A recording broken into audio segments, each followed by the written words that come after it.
Oke, shalom. Jumpa kembali dengan kita di acara pemuritan anak. Hari ini kita sudah sampai di Lukas 24 dan Yohanes 20 dengan judul Yesus menampakkan diri kepada murid-muridnya. Materi masih diambil dari Alkitab bergambar anak. Yes, oke, tolong dibaca. Yesus menampakkan diri kepada murid-muridnya. Sore hari di hari pertama minggu itu, para murid sedang berkumpul. Mereka mengunci semua pintu karena takut kepada orang-orang Yahudi. Tiba-tiba Yesus muncul dan berdiri di antara mereka. Ia berkata, "Damai sejahtera bagimu." Karena Yesus menunjukkan kemudian Yesus menunjukkan tangan dan lambungnya kepada mereka. Murid-murid gembira sekali ketika mereka melihat Tuhan. Yesus bertanya kepada mereka, "Apakah kalian punya sesuatu untuk dimakan?" Maka mereka memberikan sepotong ikan kepadanya. Yesus pun mengambil dan memakannya. Oke. Seperti biasa kita akan mulai dengan Injil. Injil adalah kabar baik. Apa kabar baiknya? Kabar baiknya adalah Allah turun ke bumi dalam rupa manusia yang bernama Yesus. Dia menjalani semua perintah Bapanya di perjanjian lama dengan sempurna. Harusnya kita manusia yang menaati perintah Bapa. Sempat akhirnya dia masuk ke Yerusalem, ia ditangkap, dihina, dipukul, dan disalibkan. Seharusnya kita manusia yang dihukum, tetapi ya tanggung semuanya di pundaknya. Ya ditikam dan diremukkan oleh Bapanya sendiri untuk memuaskan murka dan keadilan Bapanya. Ya mati di kayu salib, dikuburkan, 3 hari kemudian ya dibangkitkan karena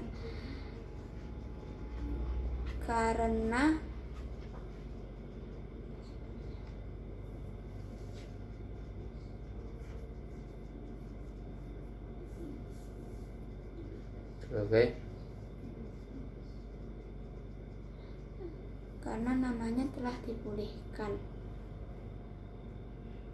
Ini. Sebagai tanda pembayaran dia telah diterima oleh Bapa di surga dan nama baiknya dipulihkan. Karena kalau dia tidak bangkit, dia akan dianggap sama seperti penjahat lain yang dihukum salib, nggak pernah bangkit lagi. Ya. Kebangkitannya adalah lambang kemenangan bagi kita orang berdosa. Ketika kita bertobat, percaya Injil, kita akan diselamatkan dan kita bisa masuk surga dengan mengandalkan kebenaran Kristus, bukan perbuatan baik kita, bukan ketaatan kita. Ya. Sudah lama nggak belajar, lupa. Kamu setiap hari soal ulangan, jadi kita nggak bolong-bolong. Seperti yang dikatakan, ada seorang penulis berkata, manusia itu melupakan Injil setiap hari. Makanya Injil itu mesti diingatkan terus ke orang setiap hari. Karena kita ini cenderung lupa. Dulu waktu kita belum lahir baru, belum diselamatkan, kita cenderung ke dosa. Kita mati rohani, ya kan? Cenderung pada dosa, cenderung membenci Tuhan. Tapi setelah kita diubahkan, dilahir barukan, hati kita diganti, diberikan Roh Kudus, kita masih tinggal dalam tubuh yang belum ditebus. Kita masih tinggal dalam tubuh yang tidak ditebus. Ini tubuh kita ini, Paulus bilang ini tubuh maut. Yang ditebus itu roh kita. Tubuh kita nggak ditebus, makanya kita masih bisa. Dan tubuh ini punya habit dosa. Punya habit dosa, punya habit melupakan kasih karunia Tuhan, melupakan Injil. Itu makanya setiap hari mesti diulang terus. Baca firman, ingat tentang Injil. Walaupun kelihatannya nggak relevan dengan hidup kita sekarang. Nggak relevan, memang kita mau ingat Injil setiap hari buat apa? Injil loh, kita bisa dikatakan kita ingat Injil, kita ngomongin Injil, kita nggak bisa keluar dari masalah, ya kan? Uang tetap nggak punya, utang tetap ada. Buat apa sih kita ingat Injil kan? Karena kita bisa pikir gitu. Daging itu mikirnya kayak gitu. Cenderung ke arah dosa, ya. Dan kita masih tinggal dalam daging yang seperti itu, gitu. Cenderung melupakan Tuhan. Tapi fokus kita nggak ke situ, gitu. Fokus hidup kita tuh mestinya kepada hati kita yang sudah diganti dengan hati yang baru, hati yang taat, lahir baru. Bahwa ada Roh Kudus juga dalam diri kita. Oke, kita memang masih tinggal di tubuh yang belum ditebus, tubuh maut. Tapi itu fokus kita bukan ke situ. Fokus kita ke hati yang baru, kita ini ciptaan baru, ya. Kita punya Roh Kudus. Karena kita ciptaan baru, kita pasti akan melakukan hal-hal baru, beda dengan apa yang dulu kita lakukan sebelum kita percaya. Ini kalau kamu sudah lahir baru nih, ini papi ngomongin realita, kenyataan hidup orang yang lahir baru. Kita akan melakukan hal baru. Tapi bukan berarti kita sempurna ya. Memang makanya ada hal-hal lama, dosa-dosa lama yang masih kita lakukan. Itu karena kita masih tinggal dalam tubuh yang belum ditebus tadi. Cenderung lupa pada kasih karunia Tuhan.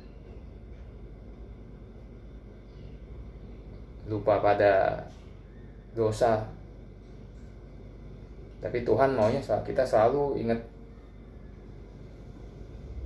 dosa-dosa kita. Supaya apa? Supaya kita selalu mengingat apa yang sudah Tuhan kerjakan. Selalu kita mengingat kasih Tuhan. Jadi makanya papi selalu bilang, kekristenan itu bukan ini yang sudah ditinggalkan oleh orang Kristen sendiri ya. Kekristenan itu bukan tentang kita manusia. Kekristenan itu tentang Allah dan apa yang Dia kerjakan melalui anaknya Yesus Kristus, dan apa yang Dia kerjakan dalam kita melalui Roh Kudus. Ngerti? Itu yang harus kita lihat. Apa yang dikerjakan melalui anaknya itu Injil. Kita mesti ingat. Apa yang dikerjakan melalui Roh Kudus itu kelahiran baru kita. Kita dilahir barukan, dikuduskan, dibenarkan, dikuduskan, dan nanti kita akan dimuliakan bersama Tuhan. Jadi semua itu tentang Tuhan sebetulnya. Memang susah, nggak gampang memang. Kita apalagi punya masalah, bertubi-tubi ini dan itu, ya, nggak gampang, menyakitkan. Kalau kamu lagi punya masalah, Papa bilang, hidup ini bukan tentang kamu. Kamu punya masalah, tapi hidup ini bukan tentang kamu. Mestinya kamu lihat apa yang Tuhan sudah kerjakan atas kamu dan bersyukur. Tapi kan kita berat untuk mikir seperti itu, menolak. Karena memang kita manusia tuh egonya tinggi. Ya, egonya tinggi. Susah untuk menerima hal seperti itu. Apalagi sekarang kekristenan itu condongnya kepada human centris. Berpusat pada manusia. Berpusat pada diri sendiri. Apa yang bisa Tuhan berikan saya, mukjizat apa yang bisa Tuhan berikan? Tuhan bisa sembuhkan saya nggak? Tuhan bisa keluarin saya dari masalah nggak? Semuanya tentang kita dibalik. Jadi semakin susah, makin sulit kalau kita justru kita mau memikirkan Injil itu semakin sulit. Ya. Sama seperti Yesus, dia bangkit. Tapi udah ajarin kemarin, dia bangkit dengan tubuh jasmani, bukan secara roh. dia bangkit, tapi secara jasmani. Cuman tubuh dia sudah namanya tubuh kemuliaan. Kan tadi Pak bilang kan, tubuh kita ini nggak ditebus, daging kita ini. Nanti kita mati, tubuh kita ini masuk dikubur, hancur jadi tulang belulang. Tapi roh kita kembali ke Tuhan, ke surga. Kalau kita orang percaya. Nah, suatu hari nanti tubuh kita yang dikubur itu dibangkitkan, dirubah menjadi tubuh kemuliaan. Ya. Dan contohnya itu Yesus. Maka Yesus disebut yang sulung karena dia bangkit dengan tubuh kemuliaan. Nanti kita akan mengikuti. Kita akan dibangkitkan suatu hari nanti, diberikan tubuh kemuliaan. Nanti kamu akan belajar. Makanya tubuh yang sekarang ini nggak kepake, gitu. Ya. Belum ditebus, ada habit dosa, nggak punya bagian dalam kerajaan surga. Nanti dikasih tubuh kemuliaan. Dan Yesus itu dibangkitkan secara jasmani dengan tubuh kemuliaan, makanya dia bisa minta makan, minta sarapan, untuk membuktikan bahwa ini saya bangkit secara jasmani. Semua itu sudah dituliskan di dalam Alkitab. Yesus bilang di Lukas 24 ayat 44, inilah perkataanku yang telah kukatakan kepadamu ketika aku masih bersama dengan kamu, ya ini bahwa harus digenapi semua yang ada tertulis tentang aku dalam kitab Taurat Musa dan kitab nabi-nabi dan kitab lengkap Tanakh. Ya, ini Taurat Musa, nabi-nabi, kitab Mazmur ini perjanjian lama. Dulu perjanjian baru belum ada. Ya, jadi Yesus harus menggenapi itu. Ya, dia datang dalam rupa manusia dan dia mentaati, dia menggenapi semua perintah Bapa, ya, semua yang dinubuatkan di perjanjian lama dia taati. 40 hari dia keliling. Kenapa musim 40 hari? Yaitu dia menunjukkan diri ke murid-muridnya, ke orang-orang. Paulus di Kisah Para Rasul atau di mana, Paulus atau Papi lupa, sekitar berapa ratus orang melihat dia waktu dia keliling Yerusalem setelah bangkit selama 40 hari. Dia ngapain? Dia harus membuktikan ke orang supaya orang-orang lihat nih loh, yang dikatakan Alkitab itu benar, untuk mengingatkan. Ya. Salah satunya di Yesaya 53 ayat 10. Tetapi Tuhan berkehendak meremukkan dia dengan kesakitan. Ya, yang tadi di Injil, ya. Dia diremukkan, ditikam oleh bapaknya sendiri untuk memuaskan keadilan bapaknya dan merubah murka bapaknya menjadi damai. Ya, itu Injil yang tadi kamu sebutkan itu bukan karangan Papi.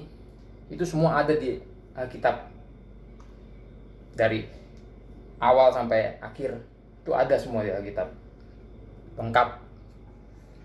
Tapi Tuhan berkehendak meremukkan dia dengan kesakitan. Apabila ia menyerahkan dirinya sebagai korban penebus salah, ia akan melihat keturunannya, umurnya akan lanjut.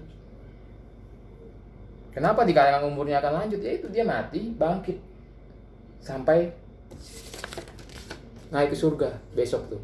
Berangkatlah ke surga dengan tubuh kemuliaan tubuh jasmani. Nanti kita juga akan sama, mengikuti hal yang sama yang Yesus kerjakan. Jadi selama 40 hari dia keliling mengingatkan.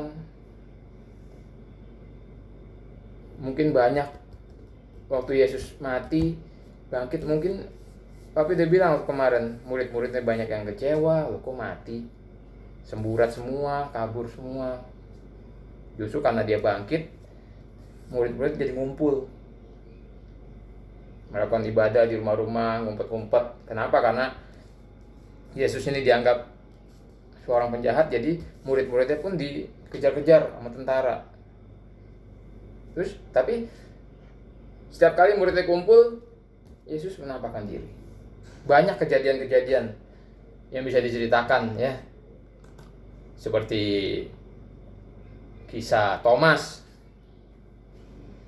Pertama Yesus menampakkan diri, Thomas nggak ada. Terus diceritain Thomas sama teman-temannya, Thomas nggak percaya. Kalau aku nggak lihat sendiri, lubang di tangannya, dirusuknya, aku nggak bakal percaya, kata Thomas. Ya. Ayat 25, Yohanes 20 ayat 25. Sebelum aku melihat bekas paku pada tangannya, sebelum aku mencucukkan jariku ke dalam bekas paku itu dan mencucukkan tanganku ke dalam lambungnya, sekali-sekali aku tidak akan percaya. Gak lama datang Yesus. Dan dia bilang, taruhlah jarimu di sini dan lihatlah tanganku. Ulurkanlah tanganmu dan cucukkanlah ke dalam lambungku. Dan jangan engkau tidak percaya lagi, melainkan percayalah. Ya. Ada kemungkinan, ada penafsir yang mengatakan kemungkinan waktu itu Thomas benar-benar menunjukkan tangannya ke ini. Makanya waktu dia selesai itu, dia langsung bersujud. Dia menjawab, ya Tuhanku dan Allahku. Jadi kalau di Yesaya 53 dikatakan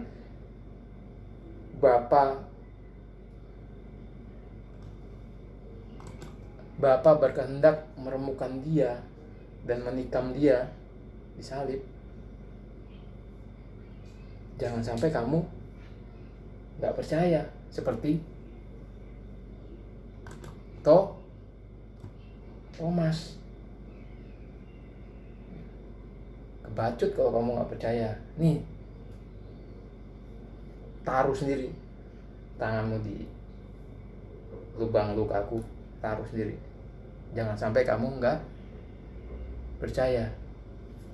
Terus Yesus bilang, karena engkau telah melihat aku maka engkau percaya. Berbahagialah mereka yang tidak melihat namun percaya. Kita ini orang yang lebih berbahagia dari Thomas karena kita nggak melihat namun percaya. Ya, dikatakan lebih berbahagia di Ibrani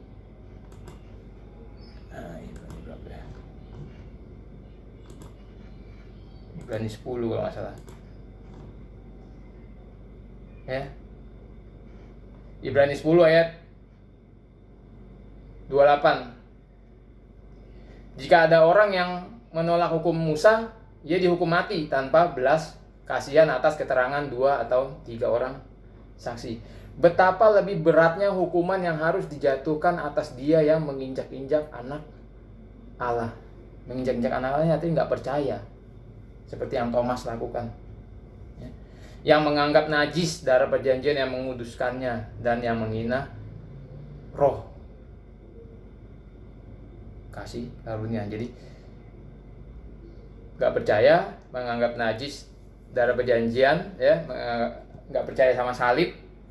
Udah gitu dianggap kalau kamu nggak percaya salib, kamu menghina roh kasih karunia, Roh Kudus. Papi pernah bilang, kalau anaknya aja diutus untuk menyelesaikan masalah kita manusia. Masalah kita kan satu-satunya itu dosa. Anaknya diutus untuk mati di kayu salib dan ditikam dan diremukkan oleh Bapa sendiri supaya kita ini bisa dibebaskan dari murka Allah. Itu anaknya itu diutus sampai seperti itu. Gimana dengan kita yang nggak percaya? Kamu boleh pikirin logikanya sendiri ya. Anaknya sendiri aja dihancurkan sampai gitu untuk menyediakan jalan keselamatan bagi kita. Gimana kalau kita nggak percaya? Kita pasti akan lebih hancur lagi. Makanya dikatakan betapa lebih beratnya hukuman yang harus dijatuhkan atas dia. Itu Thomas. Terus di Yohanes 21 Diceritakan juga tentang Simon Petrus yang menyangkal Yesus 3 kali sebelum ayam berkokok. Tapi ya Tuhan dengan kasihnya, Allah itu kasih, dia gak mau hukum Thomas, dia cuma liatin dari jauh. Waktu itu Thomas menyesal terus pergi, dan di sini disamperin sama Tuhan sampai 3 kali ditanya. Akhirnya Thomas disuruh mengembalakan domba-dombaku, katanya. Ini tentang kasih Allah. Kalau Yudas itu bunuh diri, dia menyesal tapi dia bunuh diri, dia nggak mengeluarkan buah yang baik. Beda dengan Thomas dan Simon Petrus. Mereka ini masih mendapatkan kasih karunia, tapi Yudas bisa dikatakan adalah orang yang ditentukan binasa. Karena itu dia mengeluarkan buah yang tidak baik, dia bunuh diri. Walaupun dia menyesal, tapi dia menyelesaikannya dengan bunuh diri. Ya, kalau dia waktu itu menyesal dan bertobat dengan benar, dia pasti akan Papi percaya dia pasti akan diampuni dan diselamatkan, sama seperti penjahat yang disalib di sebelah kanan Yesus. Jadi dia keliling selama 40 hari. Intinya untuk apa? Ya, Yohanes 3 ayat 16 dikatakan, karena begitu besar kasih Allah akan dunia ini, sebab ia telah mengorbankan anak yang tunggal, supaya setiap orang yang percaya kepadanya tidak binasa, melainkan beroleh hidup yang kekal. Ya. Roma 3 ayat 25 kalau nggak salah.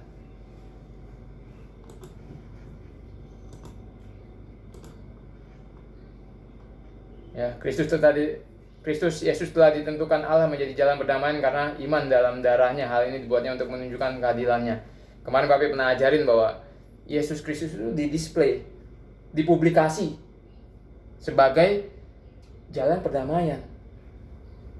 Dia dihukum di tengah-tengah orang supaya orang tuh tahu ini loh satu-satu jalan perdamaian. Makanya di Yohanes 3 ayat 16 itu dikatakan tadi, karena begitu besar kasih Allah akan dunia ini, sehingga ia telah menganugerahkan anak yang tunggal. Ini bukannya bicara semua manusia di dunia ini diselamatkan, bukan.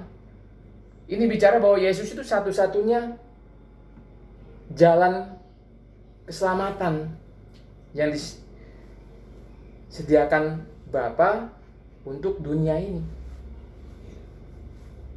Ngerti gak? Dari semua ini kita bisa simpulkan bahwa apa ya? Yesus itu satu-satunya jalan keselamatan, satu-satunya juru selamat. Dia dihukum di tengah orang-orang banyak, dipublikasikan. Terus Yesus bangkit, 40 hari dia keliling-keliling supaya orang semua tahu apa yang dikatakan di kitab suci digenapi. Ya. Fungsinya untuk apa sih?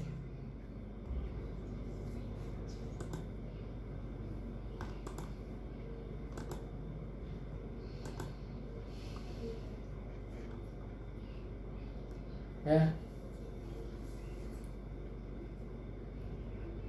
Kisah Para Rasul 1 ayat 8, tapi kamu akan menerima kuasa, yaitu kalau Roh Kudus turun ke atas kamu, dan kamu akan menjadi saksiku di Yerusalem, Yudea, Samaria, dan sampai ke ujung bumi. Kita harus menjadi saksi Tuhan, memberitakan ini dari yang paling dekat. Yerusalem itu kan paling dekat daerah kuasa, daerah dia sendiri, ke Yudea, Samaria, sampai ke ujung bumi. Dari yang paling dekat dulu, dari keluarga, tetangga, gereja, di gereja kita, sampai ke ujung bumi. Kalau kita disuruh bersaksi itu bukan kita seperti Paulus disuruh ke bangsa-bangsa, enggak. Itu terlalu muluk-muluk. Enggak perlu. Kita bisa mulai dari keluarga, dari Kimi, menceritakan ke papi mami, kamu menceritakan ke teman kamu, daripada kamu main game sampai pagi, mendingan kamu cerita tentang Yesus sampai pagi.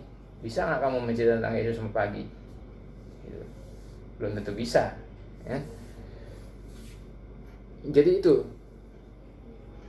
Injil itu, kita kan sudah hampir selesai nih.